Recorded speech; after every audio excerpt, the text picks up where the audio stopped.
We are entering into Colonial Williamsburg now. I think our first stop is going to be the governor's palace up here ahead. Hope he's home.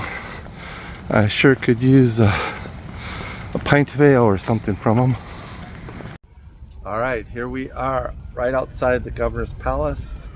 The entrance is just around the corner for the tour. We're gonna get in queue and take a look. Hey, what's that I hear? I think it's a horse of another color.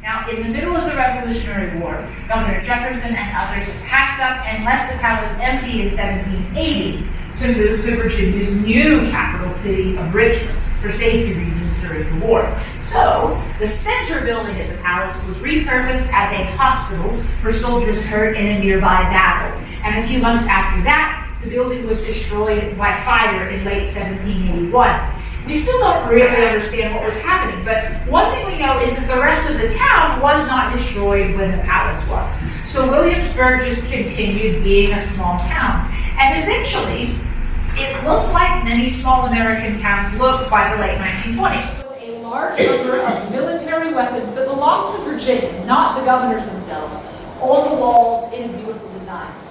18th century visitors were supposed to think about British power and military strength.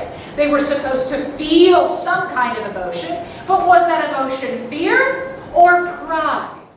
Williamsburg was one of the first colonial outposts in America. It succeeded Jamestown as Virginia's capital in 1699. The governor's palace was the official residence of the British royal governors of the colony. It was also a home for two of Virginia's post-colonial governors, Patrick Henry and Thomas Jefferson.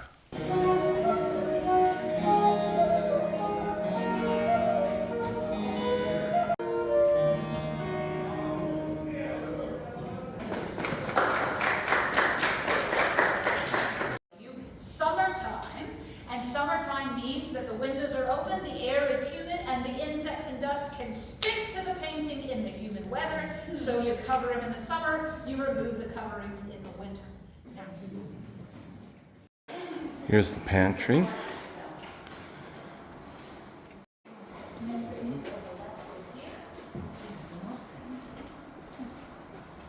And the scullery building, an extension of the kitchen. It's where they kept food for preservation purposes. Lush garden here outside the governor's palace. Look at the crest and emblem over the doorway there. Governor's stables, and then of course this nice area here. I believe this is probably like his paddock or whatever for horses. Closer view of the carriage house as well as stables and barns. Here's an original freight wagon built around 1800s. Stables. Looks like we got room for maybe 2, 4, 6, 8, 10 horses in here. Common area right down the middle. Don't know if that's historical there or if there were buildings there in the old town.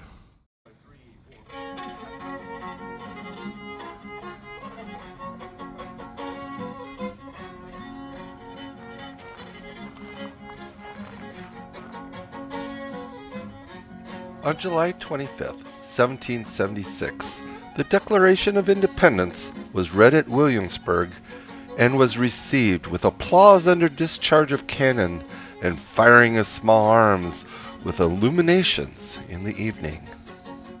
In 1780, during the Revolutionary War, Virginia's capital was moved again to Richmond at the urging of then-Governor Thomas Jefferson. Jefferson feared Williamsburg's location made it vulnerable to a British attack. Thank you for joining us here at Retired and Traveling. If you like our channel and like this video, please remember to hit the like button. And don't forget to subscribe. Thank you. Have a great day. Thanks. In addition to being the state capital, Williamsburg was also the location of the county courthouse. Here's another view of the armory. As you can see, the gate there, it's closed, but you used to be able to go in there, go down below where they stored the gunpowder, and go up above where they stored the rifles. And even some cannons were in there, if I remember right. Post office and printing office. One of the original buildings here in Williamsburg. During the Civil War attack on Richmond, Williamsburg defenders succeeded in delaying the Union forces long enough for the retreating Confederates to escape to the outer defenses of Richmond. On May 6, 1862, Williamsburg fell to the Union. During that time, Williamsburg underwent much damage during the Union occupation. That lasted until September 1865.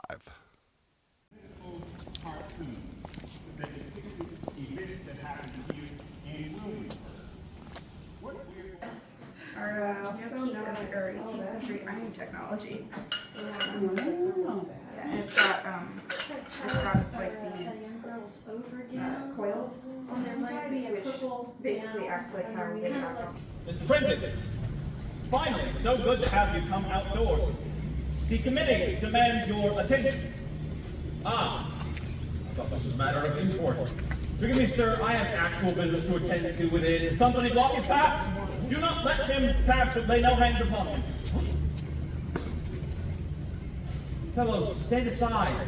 I do not know, nor do I have any quarrel with any of the... Don't hit me, sir! I have done nothing wrong! I'm afraid, sir, we of the committee do not see it that way. You have no right! By the order of the Virginia Association, we do. The Virginia Association legally empowers no one! It's just like bullies and glowmen to push the natives around. And your congressional association will not take effect for 3 weeks, nor are the election for its governing committee happen. Mr. Prentice, please leave elections out of this. We are only here to discuss your business practices.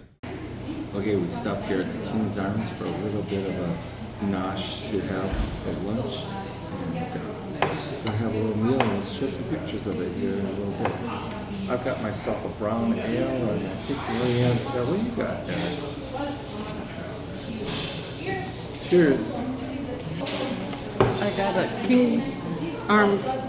King's Arm Punch, which is rum, lime, ginger bitters, simple syrup, and ginger ale. Nowadays, only the rich people had spoons.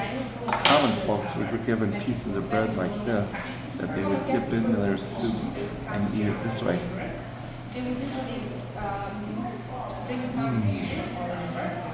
That's good. What is it? Peanut soup. King's Arms Tavern is right there. That's where we had a little bit of a lunch. Here's the Capitol located here in Williamsburg. Check out that coat of arms over the archway there.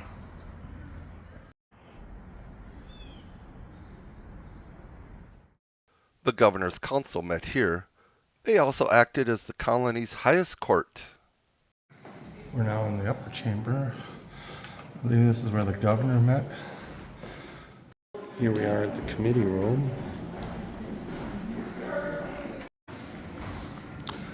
It's the House of Burgess.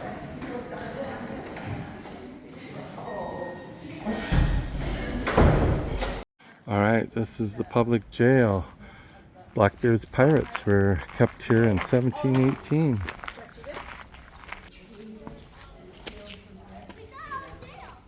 Let me out of here. Todd, what did you do now? I'm innocent. I didn't do nothing. I just didn't listen to my wife. All right, here's one of the jail cells. Not too bad and not too big, but they're held numerous people. You can see shackles on the walls. A couple of the jail cells had windows.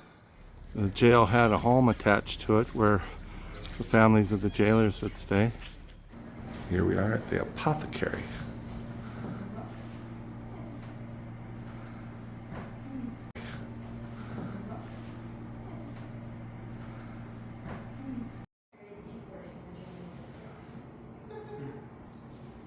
This is the bakery.